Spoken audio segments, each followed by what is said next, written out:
Tempestade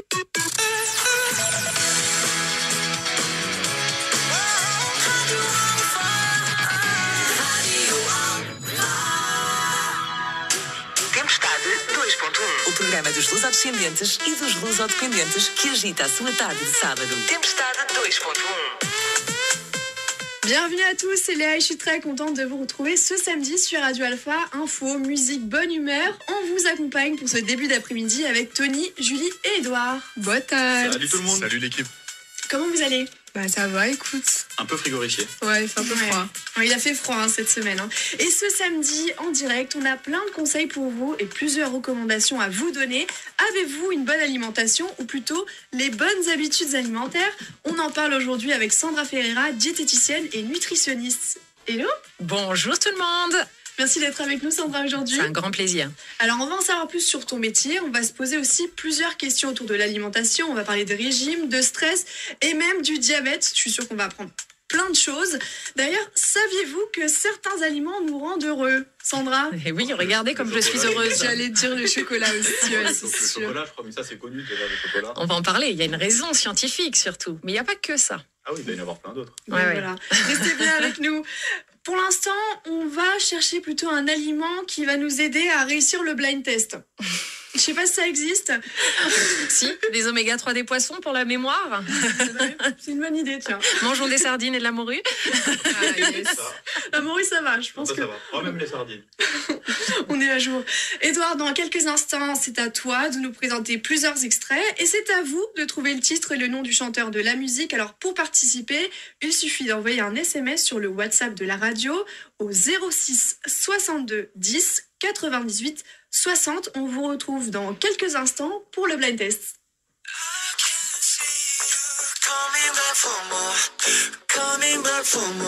Merci Tony pour ces informations. D'ailleurs, j'avais une petite question, Sandra. Quand on fait du sport, ou plutôt avant de faire du sport, est-ce qu'on doit prendre certains aliments justement pour nous aider ?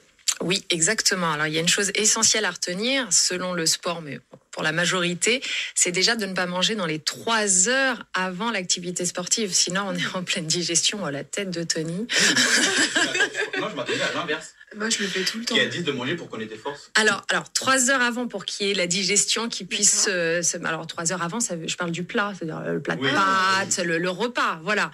Après, il y a ce qu'on appelle une ration d'attente. Juste avant la course à pied ou le match de foot, on peut manger quelque chose d'assez sucré, on va dire, qui apporte de l'énergie tout de suite. Petite ration d'attente, en général, ça va être une banane, quelques amandes, pour redonner un petit coup de fouet avant. Mais il faut surtout pas manger le gros plat de pâtes 1 heure avant, parce que là, on est en pleine digestion, et encore moins la grosse tartiflette, parce que alors là, c'est plus de la digestion, là, on dort pendant le match de foot.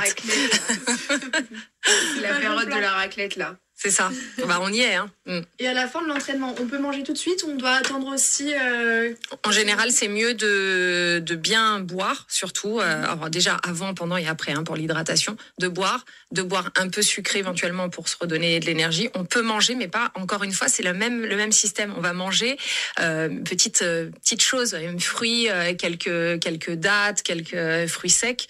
Mais on repart pas sur le gros plat de pâtes tout de suite. On laisse le corps un peu récupérer et 1 heure après, on peut commencer à manger. De toute façon, on n'a pas faim. En fait. C'est ce que j'allais dire. Le corps est bien fait. Vous allez voir qu'en matière d'alimentation, le corps, si on arrive à l'écouter, il nous dit tout. Radio Alpha. Estamos ligados na lusofonia. De retour sur Thermostat 2.1, bienvenue dans l'échange de la semaine si vous venez de nous rejoindre. Et si vous êtes actuellement en plein régime ou que vous préparez votre Summer Body, ça tombe bien, on est avec Sandra Ferreira, diététicienne et nutritionniste. Alors Sandra, la grande question, et beaucoup espèrent connaître un jour la solution mystère, comment perdre du poids ? Quels sont tes conseils ? Alors là, la grande question. On ne perd pas du poids comme ça en claquant des doigts, ça c'est une chose. Et la chose la plus essentielle à rappeler surtout, c'est qu'il n'y a pas de solution miracle. Ça, c'est important. Il n'existe pas. Non. S'il y a un miracle ou une perte hyper rapide en mangeant une gélule, comme on voit souvent maintenant sur les réseaux sociaux, des choses très, très, très simples, il y a anguille sous roche. Donc, c'est pas possible. Comment perdre du poids ? Sincèrement, ça va être de manger équilibré, ça va être de retrouver ses sensations alimentaires aussi. C'est retrouver le plaisir de manger et surtout retenez tous, vous tous qui êtes en train de m'écouter, ne vous frustrez pas, ne supprimez pas d'aliments. C'est très important de ne pas rentrer dans quelque chose de frustrant, sinon on ne tient pas sur le long terme. En fait, le secret de la perte de poids, c'est de tenir à long terme. Et si on fait une perte de poids juste là, pour rentrer dans son maillot de bain cet été, bon, ce qui n'est pas le cas puisqu'on rentre en hiver, mais voilà. C'est la période des raclettes. Voilà, l'inverse. On part pas dans le bon chemin. Donc, il n'y a pas de secret miracle. Il n'y a pas la gélule miracle. Donc certains parfois se privent de tout sans vraiment savoir ce qui est essentiel pour son corps. Par exemple, on entend souvent, ça y est, j'arrête le chocolat. Est-ce que non. ça, c'est une bonne solution? Ah non, c'est pas une bonne solution du tout. Le chocolat, c'est pas interdit. Bien sûr que c'est pas l'aliment qu'on va manger matin, midi, après-midi et soir, de toute façon. Bon mince. Mais Julie, même si je te faisais manger, je vais te faire pour toi spécialement un régime chocolat. Tu vas en avoir ras-le-bol, sincèrement. Ah, si je te dis, tu n'as plus le droit aux fruits, aux légumes, Oui, plus ok, le droit là, aux oui, féculents, là, oui. mais tu manges que du chocolat. Non, là, non. Ah, on est d'accord. Là, En je suis fait, d'accord. voilà, le corps, il est fait pour manger plein de choses différentes. Donc, le chocolat, oui, mais alors c'est vrai qu'il vaut mieux un chocolat à plus de 70% de cacao, pas d'autres types de chocolat. Le petit Tony chocolat bien amer, là. Non, Tony, 70%, tu t'en prends, ça va. Non, le pauvre. Tony, c'est le bouc C'est émissaire, le là. bouc émissaire Je aujourd'hui. suis presque sûr que je suis autour de la table qui mange le moins de chocolat. En plus. Moyen. Donc oui, le chocolat, de temps en temps, quand on en a envie, si on suit ses sensations alimentaires, en général, ça se passe bien.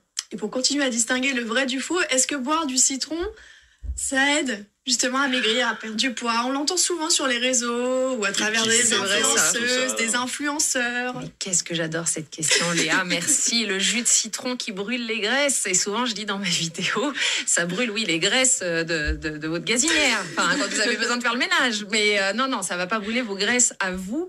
Ça marche pas comme ça dans l'organisme. Donc, le petit jus détox, déjà, détox, ça veut tout dire et rien dire. Le corps, heureusement, est bien fait. On a le foie, qui est un organe qui détoxifie naturellement. Sinon, on serait tous morts. Donc, non. Après, c'est bien. Ça donne un petit goût à l'eau, ça a de la vitamine C, pourquoi pas. Mais c'est pas ça qui va faire maigrir. Et la fameuse canette rouge, justement, sans sucre. La fameuse canette rouge sans sucre. Oui, je la vois. Vraiment, est-ce qu'elle est vraiment sans sucre? Elle est vraiment sans sucre. En fait, elle a ce qu'on appelle des substituts de sucre.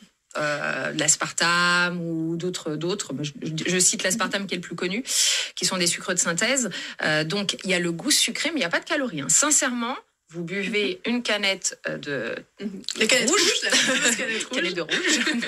Attention, c'est comme si vous buviez de l'eau en termes de calories. C'est sincère. D'accord. Sauf que, il y a toujours un mais avec la diététicienne, sauf qu'on sait maintenant qu'on envoie des messages sucrés à l'organisme, il ne reçoit jamais le sucre, donc le corps réagit comme s'il y avait du sucre. Donc il va se mettre à stocker les autres choses sucrées que vous aurez mangées. D'accord. Donc au final, c'est un petit piège. Bon, après, si vous en buvez une de temps en temps, c'est vraiment pas très grave. Sans parler des effets néfastes de l'aspartame, on n'a pas encore assez de recul. Vaut pas mieux en prendre avec sucre, en fait. Bah si on n'en consomme pas beaucoup, oui, vaut mieux. C'est ça. Oui, complètement. Par On contre, évite. si on en consomme tous les jours et qu'on est diabétique, je suis obligée de passer par là avec mes patients, c'est de passer sur du sans sucre pour commencer à leur dire de diminuer. C'est sûr. Pas le choix.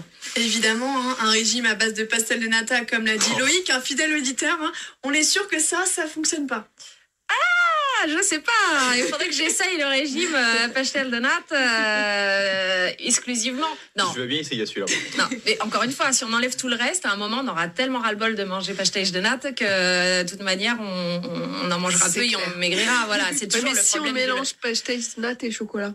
Ah là, Non, mais là, attention, là oui, on délire complètement. Non, c'est sûr que, mais de temps en temps, ça peut faire partie intégrante d'une perte de poids. Et ça, je l'assume complètement. D'avoir une pastel de nata de temps en temps, c'est vraiment pas grave. C'est vrai que si c'est tout le temps, tout l'été, je pense à tous beaucoup les de gens. franco-portugais là qui vont en vacances et qui se bourrent de pastel de nata et de Si, avec borges ça. de perling et Voilà. Ah, il y a ça aussi. Si avec que les pêchetés, genre. Voilà, on peut pas tout Après, il y citer. a Schlach, il y Il y a a... tout, il y a tout. Ça y est, donnez-vous envie. Et oui, parce qu'on sait que la cuisine portugaise est riche, très riche dans tous les sens du terme. Est-ce qu'il existe quelques aliments quand même qui restent pauvres en matière grasse ou certains plats portugais T'as des exemples? Oui. Alors, la première chose qui me vient, c'est à l'apéro, tremorsos. Les Ah, lugins. c'est génial, ça. J'adore le soulagement dans le... On te fait des droits de manger. Ouf. Ça va. Ça, c'est un féculent. C'est comme si vous mangez des pois chiches, en fait. Hein. Mais est-ce qu'on a le droit de les manger en buvant une bière ou Ça, c'est autre je sais chose. pas. Parce que du coup, là, ça va Je ne peu, peux là. pas recommander de boire de l'alcool. Oui, à consommer c'est avec sûr. modération, bien Évidemment. sûr, évidemment. Mais sinon, alors tout le monde, pas de souci. Qu'est-ce qu'on va avoir de super bien dans l'alimentation portugaise et de maigre? Qu'est-ce qui me vient en tête? Caldo verde. Ah, ça va. C'est pas mal, ça, vous aimez? Moi, c'est Ouais. bien ça. Ma préférée, c'est Cange. Ah, super, mais très bonne idée. Parce que là, on a le poulet, on a les petites pâtes qui font le féculent, on a l'hydratation, on est très très bien. Le problème s'il y a un problème de la cuisine portugaise, c'est le quand reste. on met trop d'huile. Non, c'est surtout quand on met trop d'huile. Alors lui, le Portugal. Voilà, c'est que l'huile, c'est très bon pour la santé, surtout azeite, à l'huile d'olive. C'est mieux Mais que le beurre. pour la santé, il n'y a pas photo. Mais c'est la quantité qu'on met. C'est oh, mais j'en mets pas beaucoup. Et puis là, on voit une bouteille d'huile qui coule. C'est juste ça qui est problématique parce que l'huile, ça reste de l'huile, c'est 100% de gras. Donc, il ne faut pas exagérer. Et est-ce qu'il y a des aliments à bannir si on veut perdre du poids? Est-ce qu'il y a des aliments qu'il faut à tout prix éviter ou il n'y a pas vraiment de privation? Sincèrement, non, il n'y en a aucun à bannir, sauf si vous avez une maladie particulière. D'accord. Ça, c'est autre Ouais. chose, on parle de pathologie. Non, il n'y a aucun aliment à bannir. À diminuer, bien évidemment, à Très bien. modérer, mais pas du tout. Et comment savoir le nombre de calories alors qu'il nous faut par jour? Le quota à pas dépasser. Est-ce qu'il existe une moyenne? Alors, il existe une moyenne, mais attention, je vais dire un chiffre, mais je veux pas que tout le monde se mette à calculer, parce qu'il faut pas rentrer dans l'obsession du poids, c'est surtout ça.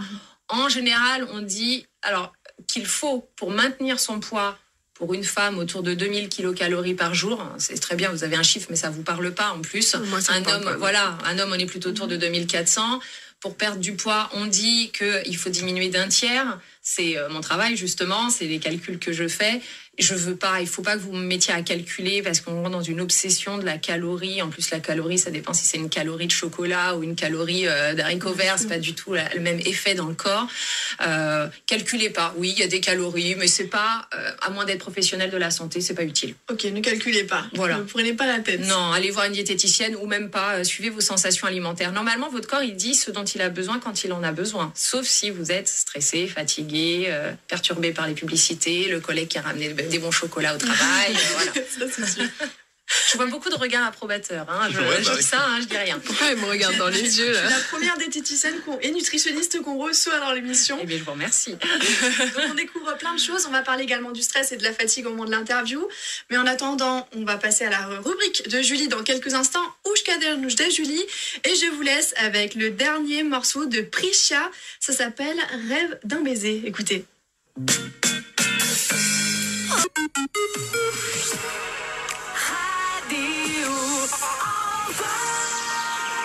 Tempestade 2.1.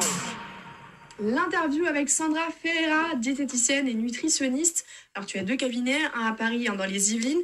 Et avant de te poser plusieurs questions sur les bonnes habitudes alimentaires et surtout sur ce qu'il ne faut pas faire, parlons un peu de ton métier de diététicienne, nutritionniste. C'est quoi une diététicienne, une nutritionniste? Quelles sont les différences entre les deux? La grande question, ouais, c'est quoi Oui. la différence? En fait, il faut savoir, c'est un peu de loi, de droit. Le diététicien, le titre de diététicien, il y a un diplôme. C'est légiféré, c'est vraiment un diplôme de profession paramédicale qui dépend du Code de santé publique, tout simplement. Nutritionniste, c'est un adjectif. En fait, il faut savoir que nutritionniste, c'est pas un diplôme. C'est pour ça qu'on met toujours, nous les diététiciens, on met diététicien nutritionniste parce que forcément, si on est diététicien, on est nutritionniste. Bon, je vais un peu loin dans l'explication, mais c'est important que vous compreniez, parce que là où je veux en venir, c'est que n'importe qui peut s'appeler nutritionniste, même sans avoir de formation, parce que c'est pas un mot qui est protégé par la loi. Donc là, Léa est peut-être nutritionniste aujourd'hui parce qu'elle aura suivi 2 heures de formation avec Sandra Ferreira sur Radio Alpha. D'accord. Voilà, donc c'est pas impossible. Attention, tout ce qui est nutritionniste, nutrithérapeute, coach en nutrition, nutri machin chose, c'est pas réglementé. Ça veut pas dire qu'il donne des mauvais conseils, hein, mais Faut faire attention. Voilà, c'est comme les diététiciens. Il y a des bons et des mauvais aussi. Je ne suis pas en train de dire que forcément on est les meilleurs. Et puis il y a donc les médecins nutritionnistes, eux qui ont le diplôme de médecine plus une formation en nutrition. Et donc notre but, c'est de promouvoir une bonne alimentation pour la santé. C'est la santé qui nous guide en priorité, même si on a derrière l'image de la perte de poids. Bien sûr, santé avant tout. On ne fait pas que ça, on fait plein d'autres choses. Et pour quelles raisons alors on doit consulter un diététicien, un nutritionniste? Du moins, quelles sont les raisons les plus fréquentes? Les plus fréquentes, moi, dans mes cabinets, donc ça fait 20 ans que je fais ça, ça va être la perte de poids. C'est vraiment, finalement, on devient un peu amaigrissologue, ce qui est un peu dommage parce que c'est pas notre objectif de base, mais voilà, c'est la perte de poids. Et beaucoup, au niveau des pathologies, les problèmes de diabète, d'hypercholestérolémie, les gens qui ont du cholestérol. Il va y avoir le surpoids de l'enfant. Moi, je fais beaucoup. J'ai travaillé en pédiatrie, donc je suis beaucoup d'enfants. Essentiellement ça. Après, il y a toutes les intolérances alimentaires. Il va y avoir malheureusement les troubles du comportement alimentaire, anorexie, boulimie. Il va y avoir tout plein d'autres aspects digestifs.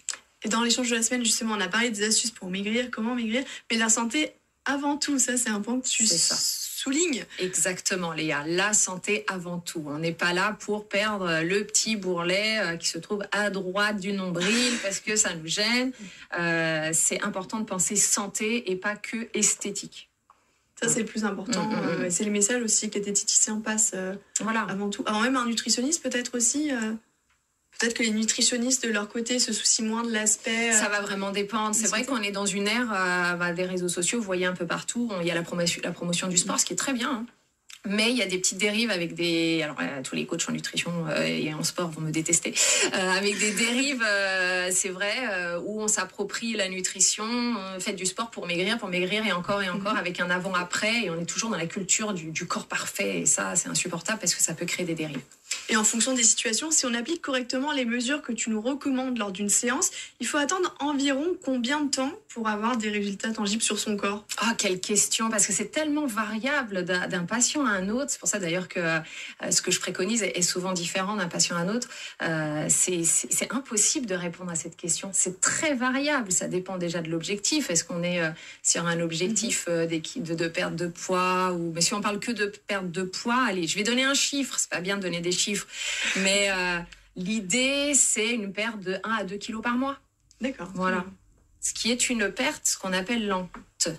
Parce que en général, les patients, ce qu'ils aiment, c'est normal, ils se sentent mal dans leur corps, c'est s'il vous plaît, je voudrais perdre mes 10 kilos pendant 2 mois. C'est le résultat, oui. Mais oui. Et malheureusement, parfois, ils tombent sur des personnes qui disent oui, je sais faire, moi par exemple, mais je ne vais pas faire parce que je sais qu'il va y avoir la reprise de poids derrière. Donc c'est bien, on fait plaisir aux patients sur le moment. Mais qu'est-ce qui se passe après? Et j'inverse la question, qu'est-ce qui se passe? Plutôt, quels sont les conseils que tu recommandes pour tous ceux qui essayent de prendre du poids? Voilà, machine inverse. La prise de poids. Alors, la prise de poids, c'est très particulier parce que c'est plus difficile de prendre du poids que de perdre du poids. Alors, tous ceux qui sont surpoids, ils sont en train de se dire, c'est pas juste. C'est pas juste, c'est quoi ces gens qui veulent prendre du poids? C'est difficile parce que c'est souvent un métabolisme qui est accéléré. En fait, c'est un corps qui brûle plus que la moyenne. En général, c'est la première explication. Donc, la moindre chose qu'il mange, il brûle. Mais ça peut être un inconfort horrible d'être en minceur, maigreur. On peut ne pas aimer son corps parce qu'on est trop maigre aussi. C'est une souffrance aussi pour ces personnes. Et là, la technique est différente. Alors oui, c'est manger plus de calories, mais on n'est pas en train de gaver une noix, on parle d'un humain. Donc, c'est souvent en fractionnant. Il y a des petites techniques comme ça où on fait plusieurs petits repas par jour. Où on va surtout augmenter la part de féculents, tout ce qui est pâtes, riz, semoule, batates. Et puis, c'est pas mal. Et puis, la part de bonne huile. En l'occurrence, c'est l'huile d'olive. Quand tu donnes des conseils pour prendre du poids, c'est pour prendre de la graisse?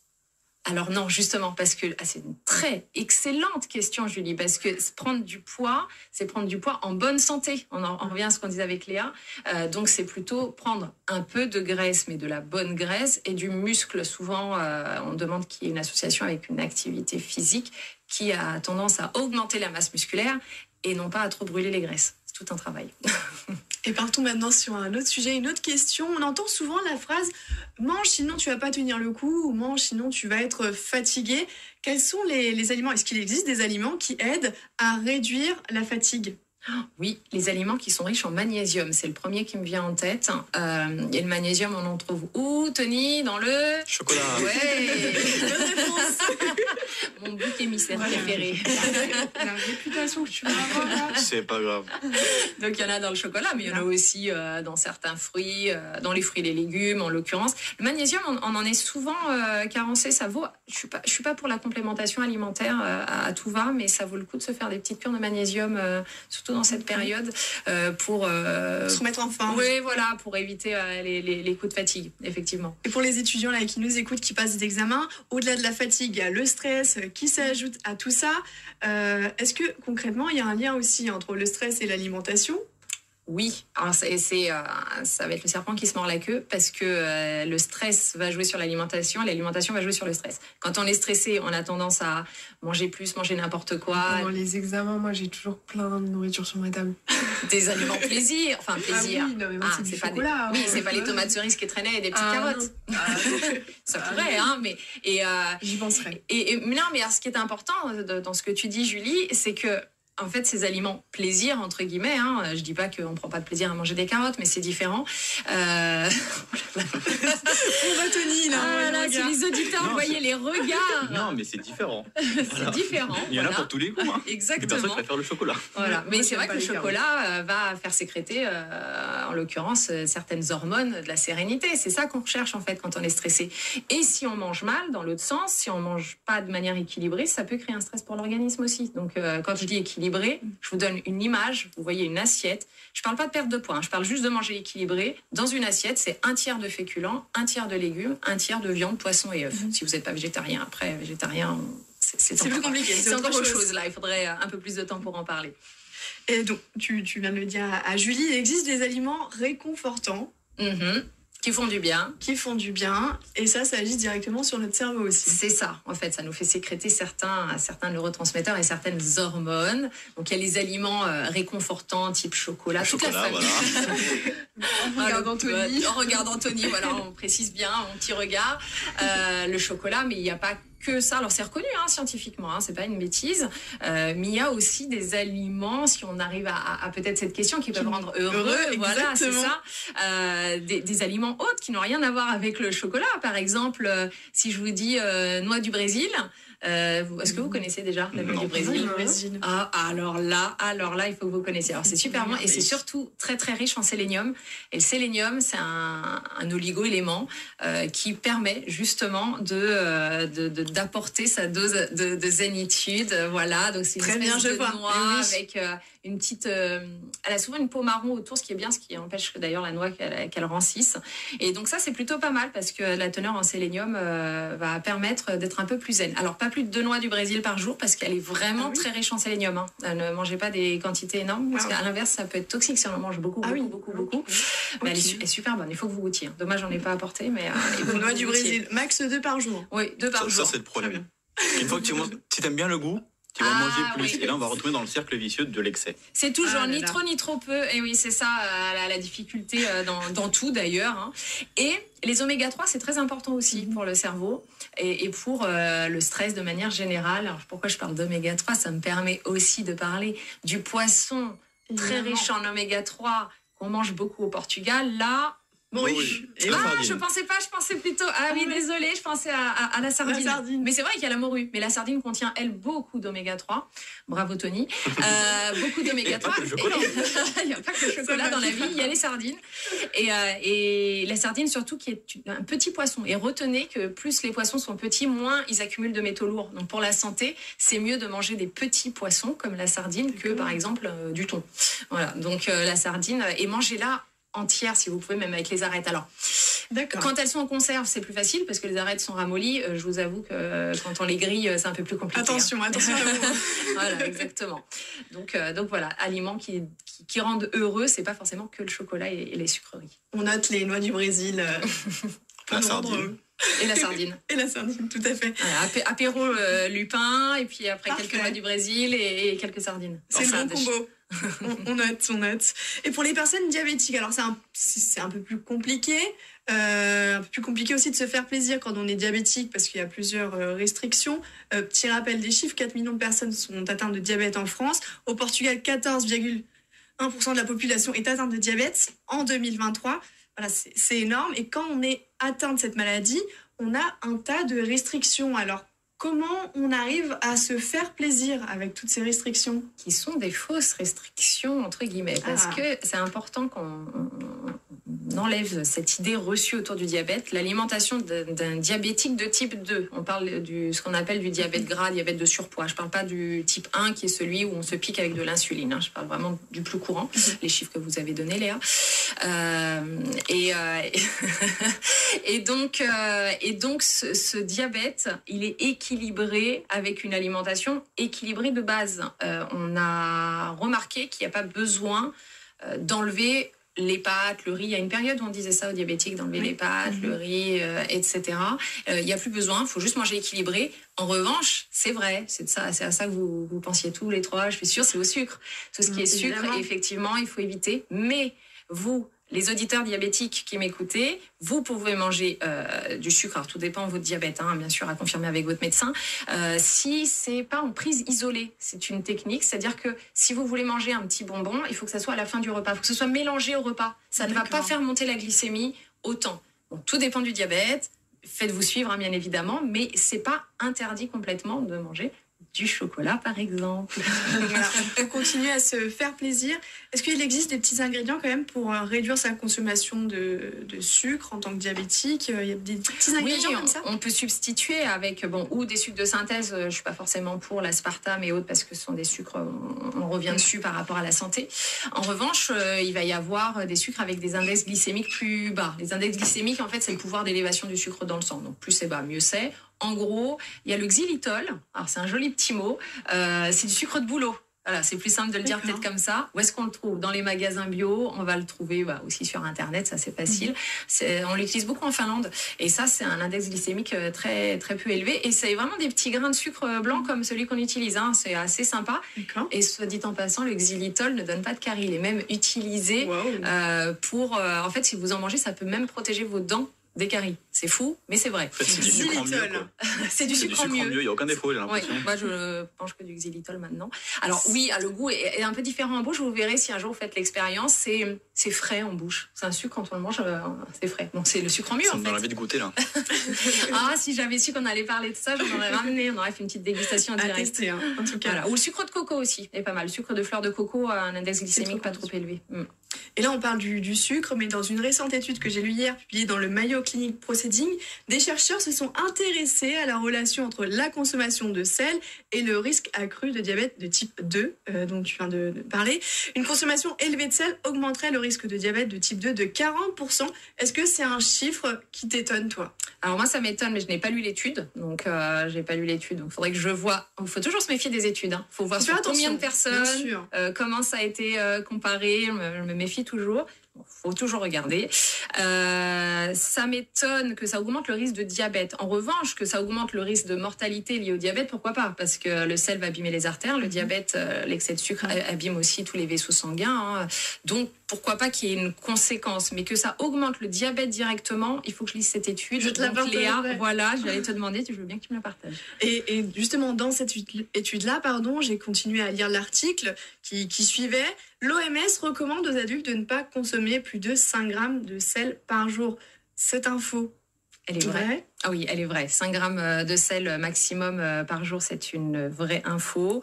On est en plein on essaie de diminuer d'ailleurs le sel un peu partout. Les recommandations auprès des industriels, diminuer dans les plats préparés, parce qu'il y a beaucoup de sel dans les plats préparés. D'ailleurs, il y a du sucre aussi dans les plats préparés. Je ne sais pas si vous avez déjà mangé. Je parle de plats préparés salés. Voilà, ils mettent du sucre. C'est un exhausteur de goût, ça donne plus de goût. Dès que vous mettez du sucre, et en plus, il y a un circuit de la récompense, c'est-à-dire c'est bon, je vais en racheter, je vais en remanger, enfin voilà, c'est le fait de vendre. Donc oui, il faut faire attention. En gros, les conseils, éviter de rajouter du sel partout, goûter avant. Voilà, globalement, mettez plutôt des épices. Voilà, dans votre alimentation, ça serait l'idéal. Les épices, c'est une solution alors? C'est une solution, les épices. Quel type d'épices, justement? Toutes celles que vous voulez. Il y a une épice, on parle du diabète, il y a une épice en particulier qui, si elle est consommée tous les jours, diminue le diabète, ça c'est vrai, et on l'utilise beaucoup au Portugal, c'est la cannelle. Alors, la cannelle... J'aurais dit l'inverse, parce que moi je l'associe automatiquement à du sucre, la cannelle. Ah oui, ça dépend, là, mais c'est sûr que si on la met sur les stage de nappe, on a un effet contre-productif. Je l'associe directement avec le de sucré, alors que... par rapport au goût? Oui. Ouais, non, alors Je pas me du dis, tout. peut-être que en fait, c'est mauvais pour l'organisme, mais Alors pas, la pas du tout, du cannelle, coup. on se fait une petite compote, on met un peu de cannelle. On n'est pas obligé d'être sur des un pastel de nata Oui, ou autre chose. après, c'est mieux, mais bon. Voilà, bien sûr, c'est autre chose.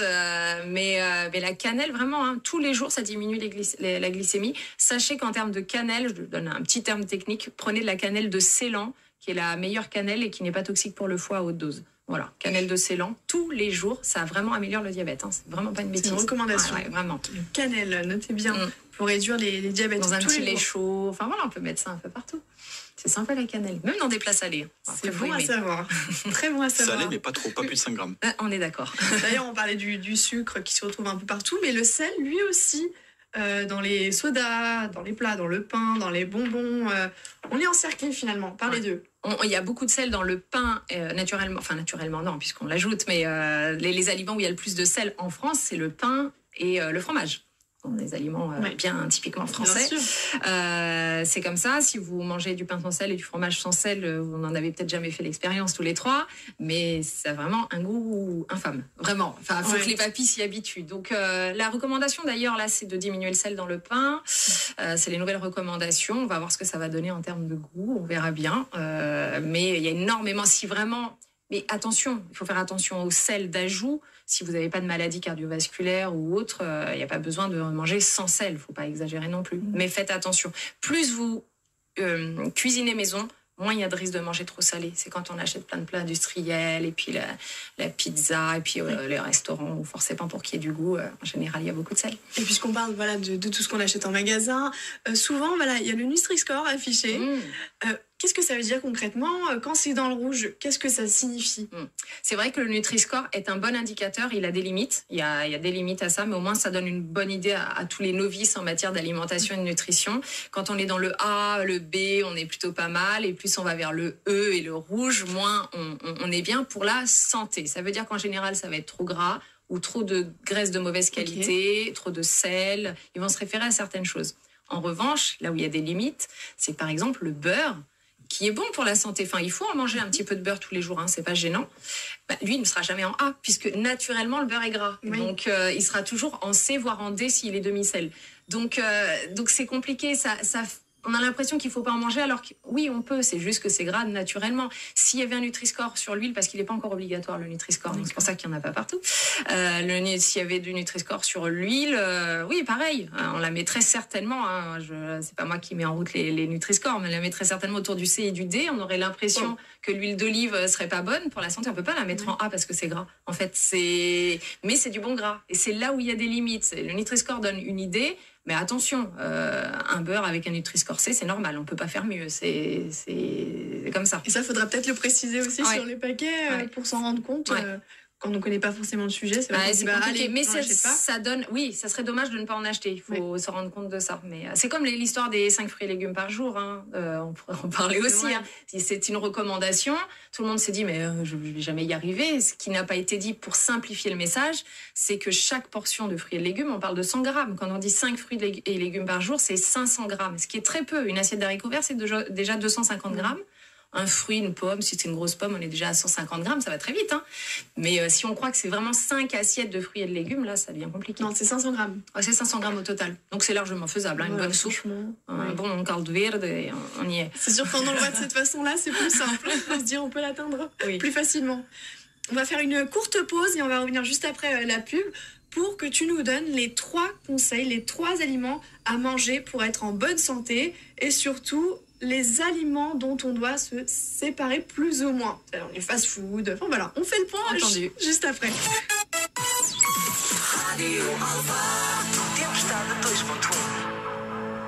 Merci d'être avec nous sur Radio Alpha, dernière ligne droite de l'émission. Alors Sandra, justement, je te demandais avant la pub, quels sont les 3 conseils que tu nous donnes pour être en bonne santé, les 3 conseils alimentaires, et quels sont les aliments dont on doit se séparer? Bon, premier conseil, ne vous séparez pas des féculents. Ça, c'est le premier conseil, parce qu'on a tendance à les supprimer. Gardez vos féculents, je rappelle, les pâtes, le riz, la semoule, les légumes secs, les pommes de terre. Ça, c'est important d'en avoir à chaque repas, ou le pain. Ça, c'est le premier conseil santé, sinon vous risquez d'avoir faim et de grignoter, donc c'est important de l'avoir. Deuxième conseil, manger de saison. C'est important puisqu'on parle de santé, pas que de poids. Si vous mangez des fruits et des légumes de saison, si vous suivez les saisons, vous allez avoir votre quota de vitamines au mieux, enfin de ce qu'on peut. Manger des tomates en plein hiver, c'est une aberration. Voilà, de toute façon, elles sont pas bonnes. Enfin, je sais pas ce que vous en pensez, mais voilà, elles sont pas très bonnes.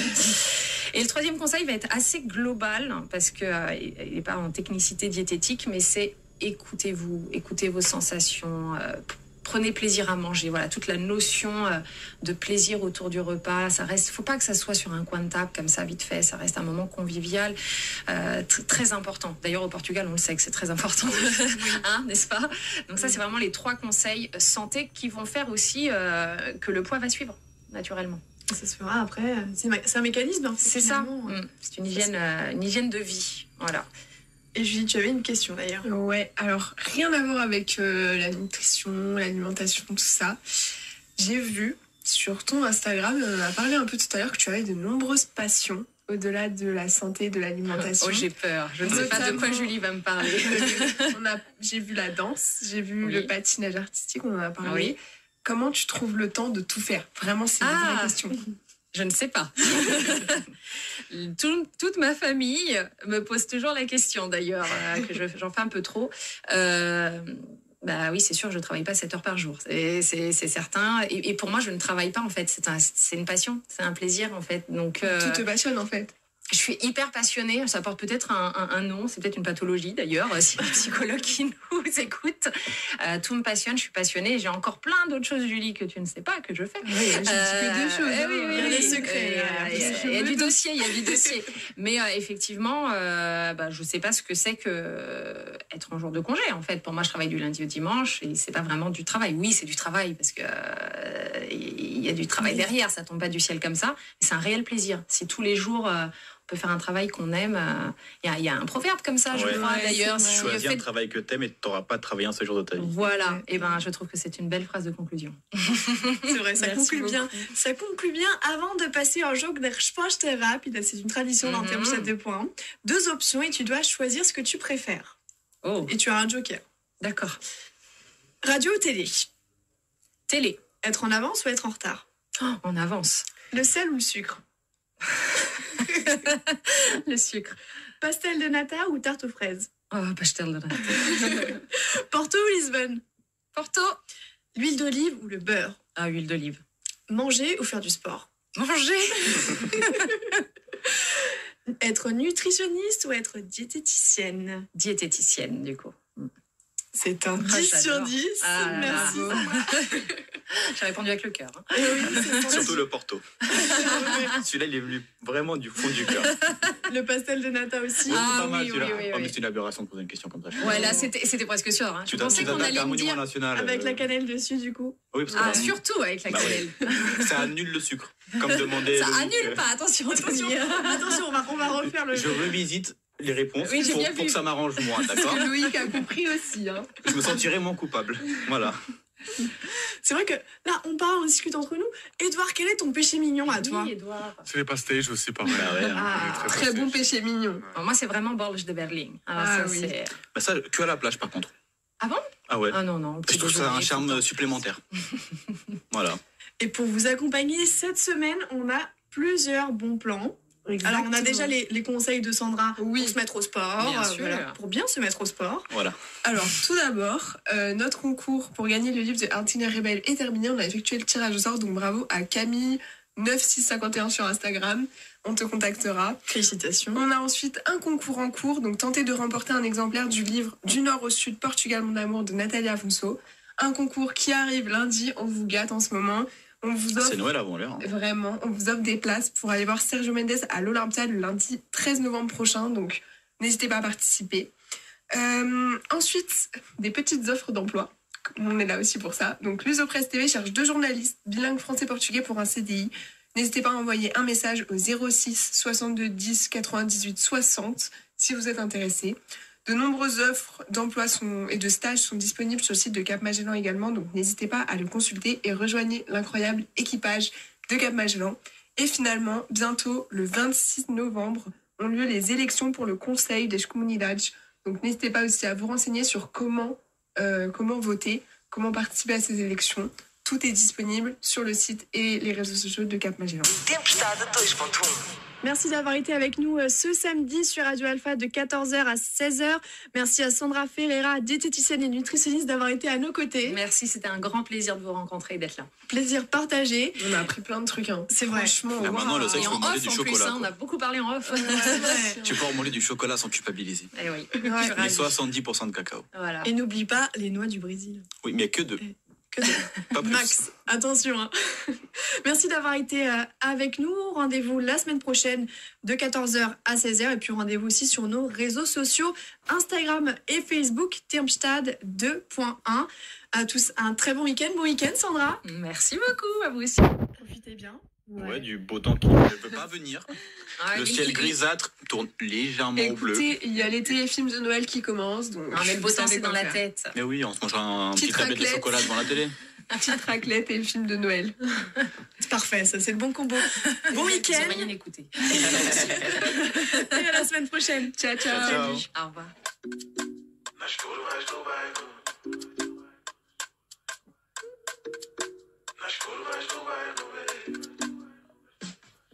Aqui toda a gente sente